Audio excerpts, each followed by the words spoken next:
Hey, welcome back to Somewhat JP, and I'm Alex. So I've been doing this channel for maybe around like 2 months, 3 months now. I did not think I'd hit 100 subscribers this quick.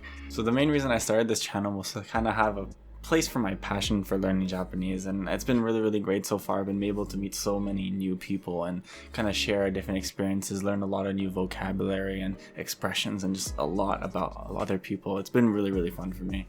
And on top of all of that, being able to make 100 new friends in such a short amount of time has been super fun for me, and interacting with all you guys on Twitter has been super fun as well.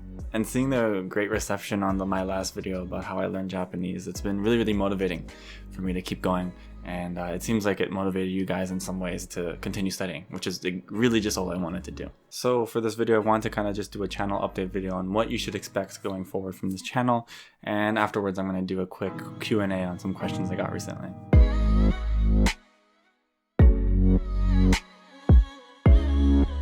So at the time I'm recording this, I'm about under 3 weeks to going to Japan. And because of that, there's so many different things I need to do. And because of that, I'm really low on time to make videos. So I can't say you should expect any videos from me in the next 2 weeks or so after this. But when I arrive, I'm gonna have 2 weeks of quarantine where I have nothing to do in my hotel room. So there's a lot of videos and new styles of videos I want to try. So please try to be lenient on me as I'm trying new things out, but I think it's gonna be a fun time. I really don't want to be like a classic J vlogger, so don't expect any kind of content from there. If I do go ahead and do any J vlogger content, it'll be probably closer to the satire or more unorthodox side of things, so that's something that you can expect from me. But I 100% will continue focusing on the Japanese language for my channel, because there's so many videos I want to do and so many things I want to talk about. Specifically, I really want to do a series about the specifics of my job hunting process and ways that you can prepare yourself. Also, since I'm going as a programmer in a Japanese company, I want to be able to guide people that are also going down the same path, because programming in Japanese is definitely not going to be easy.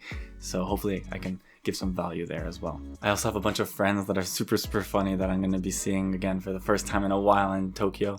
So hopefully I can get some of them on the channel as well, and we can kind of have some language exchanges there as well. Now we're just going to go transition to the Q&A part of this video. Transition.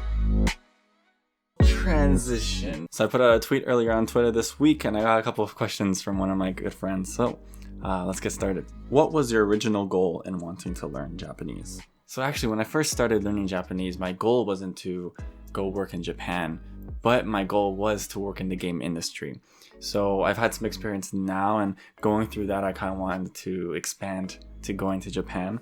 But when I first started, I really just wanted to I had a vacation planned in a couple months, so I wanted to have a good vacation for that. And I thought, because I'm going to be in the game industry, it'd be useful generally, because of the size of the Japanese game industry, to learn Japanese. So it's just something that I picked up during the summer, and I kind of just kept rolling with it. And I've always been interested in Japanese culture and games and everything, but I thought it was a really natural step for me. What made you decide that working in Japan was something you wanted to do? I've heard that Japan work environment is really difficult and the work culture is brutal. It's very true. The traditional Japanese work environment is known to be very difficult. The word they use a lot is kibishi to describe that. But recently, especially in recent companies, and my company is a bit of a newer one, they started like maybe 5 years ago, they're kind of getting out of this weird working environment and this kind of constant need to be working. And that's one of the reasons I chose this company, is because it seems a lot more progressive and a lot more open to the more Western style of working. In terms of actually deciding to want to work in Japan, it's a hard one. I'd say, because currently I work in the game industry here in Toronto, I felt like I already kind of reached my goal here, which was to work at a game company. So kind of looking forward and finding a way to mix my interests, I found that working in Japan is the perfect way to sort of broaden my horizons, to say, and a good way to kind of push myself to work harder towards kind of bettering myself, if that makes sense. What got you interested in becoming a game programmer, and is there any advice you give to someone trying to enter the workforce? Yeah, so just like any other game programmer, I feel like most people, because they played games when they're younger, they want to be able to make them later, and that's kind of the path I also went down. I played a lot of Japanese games actually, so Kingdom Hearts, you'll see right here, it's kind of dusty, but I have a wonderful thing here. Oh, that was loud. But yeah, like Kingdom Hearts has been really big. Pokemon has been really big in my life as well. And all these have kind of influenced me to want to become a game programmer as well. In terms of someone trying to enter the workforce, it's very hard to get in. That's the hardest part of the game industry, I feel. So what you have to do is kind of really grind. Before working at my current company, I actually did like a free internship for a while, which then turned into a paid contract, which was really good. But stuff like creating your portfolio and trying different game engines and making new projects and everything, a lot of the game industry is just showing your passion for the game industry.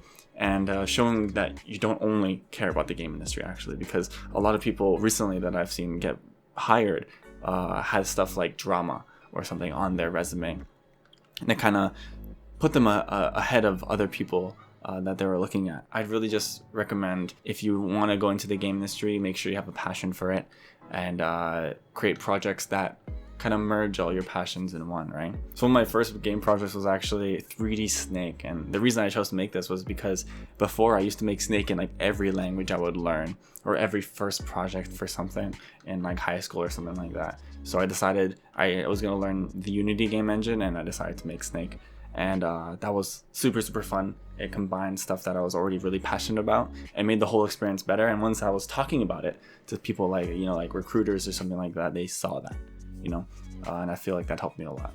What's your favorite anime? Favorite video game? Video game is Kingdom Hearts.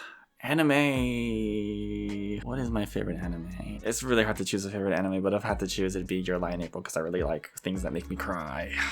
Other than the beginner Yotsuba, do you know any beginner manga that has easy to read Japanese for people starting to learn / read Japanese? How about light novels? So yeah, Yotsuba is always a great manga to go with. Otherwise, because I haven't read too many manga or light novels myself, it's hard to kind of give you a suggestion. One thing I can mention though is last week I was lucky enough to be a guest on the Deep Weeb podcast, and Kanji Eater actually gave a good recommendation of the manga or light novel, I don't remember, Drifting Classrooms. Something to search up if you need something different. And the final question is, have you fallen down the VTuber rabbit hole yet? And if not, may I introduce you to VTuber hell? I have not. No further comments. I know it will take over my life, so I'm not even going to take any steps towards it. And I'm just gonna end the video now. That's it. Thank you for all your questions. I'll continue being as active as I can on Twitter, so come talk to me down below there. But otherwise, I'll see you in a couple weeks with a bunch of new content. So until then, bye bye. 飲みにしないでね。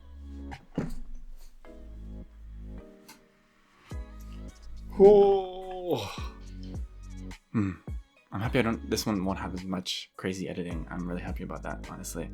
But next videos will have a lot of crazy editing, but don't you worry. It's gonna be good.